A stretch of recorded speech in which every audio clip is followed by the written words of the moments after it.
नाज़रीन, अवामी न्यूज़ में खबरन जो सिलसिलो जारी है। इन वक्त असीं तव्हांखे पीर जे ॻोठ में ख़बर ॾींदा हलूं त पीर जे ॻोठ जे सदर ڀټيون अब्दुलरहमान उन्नड़ थाणे जी हद कच्चे आबादी में नामालूम चोरन हाकम अली शेख जे घर में हथियारनि जे ज़ोर ते घिड़ी 2 मेहूं चोरी करे विया आहिनि। जॾहिं त घर भातियुनि जी सुॼाग ते हथियार बंदनि फायरिंग करे ॾिनी है। जॾहिं त जवाबी फायरिंग में चोर रस्ते में हिकु मेंह छॾे हिकु मेंह काए फरार थी विया। जॾहिं त फायरिंग जे खौफ़ सबबि घर भाती हाकम अली शेख जी बीमार धी 20 साला फौजिया फौत थी वे। ॻोठाण ॿुधाए त सदर जे ڀٽيون में चोरन तर तपाए छॾियो है, पर हद जी पुलिस ख़ामोश तमाशाई बणियल है। रवासिन एसएसपी खैरपुर खां मुतालबो कयो त नोटिस वठी चोरन खिलाफ़ कानूनी कार्रवाई कई वञे। असांजी न्याणी भेण हुई, हुनखे ॾाढो सदमो थियो। इज़त वारा माण्हू ग़रीब मिसकिन आहियूं। असांजी 1 वॻे चोर में कढी विया असांजी।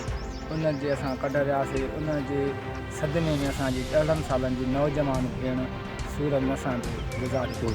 असां इज़त वारा माण्हू हुआसीं। इहे चोर कहिड़ा, केरु छो आया, छाजे करे आया, में भी काएगा उन्होंने सदमे में। मज़ीद खबरों और तफसीलात के लिए विजिट करें हमारी वेबसाइट www.awamiNewsHD.com।